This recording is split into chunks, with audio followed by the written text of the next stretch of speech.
দর্শক, আপনারা জানেন যে এই যমুনা টেলিভিশন ইউনূসের মেটিকুলাস প্ল্যানের জুলাই আন্দোলনের একটা বৃহৎ অংশ হিসেবে কাজ করেছে এবং তাদেরকে প্রমোট করেছে। এই উপস্থাপিকা সেই মুগ্ধের নামে হাউমাউ করে কান্না করে মানুষের আবেগকে জাগ্রত করেছে এবং আবু সাঈদের ভিডিওর অর্ধেকটা প্রকাশ করে জনমনে আতঙ্ক সৃষ্টি করে তাদের ভিতরে একটা বিক্ষোভ সৃষ্টি করেছে, সাধারণ জনগণকে বিভ্রান্ত করেছে।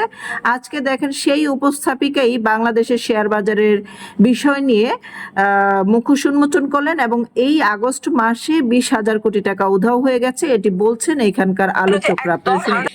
শেয়ার বাজার থেকে সব টাকা নিয়ে যায়, এখন তো দরবেশ বন্দি, তাহলে এখন টাকা কই যাচ্ছে? লেখা হয় আজকের পত্রিকার রিপোর্ট, এই শুধু এপ্রিল মাসে 20,000 কোটি টাকা উধাও। শব্দটা উধাও, আচ্ছা আমি যাচ্ছে তো বিনিয়োগকারীদের পকেট থেকে। তাহলে কোথায় হাওয়ার উপরে উধাও হয়ে যাচ্ছে, কারা নিয়ে যাচ্ছে কেউ বলতে পারছে না এবং কেউ তদন্ত করছে না। এই সরকার নিজে যে এই চোরের দায়িত্ব নিয়েছে বা এই চুরির বন্দোবস্ত করেছে, নিজেদের পকেট এবং বিদেশিদের কাছে যে দেশ বিক্রি করেছে, যাদের কাছ থেকে বিনিয়োগ নিয়ে আসছে জুলাই আন্দোলনে ইনভেস্ট করার জন্য, দেশে মানুষকে মাথা কেনার জন্য, সেই টাকা আবার রিটার্ন করার জন্য বাংলাদেশ থেকেই চুরি করে কয়েক গুণ টাকা বের করে নিয়ে যাচ্ছে ইউনূসের অপদেষ্টা সরকার।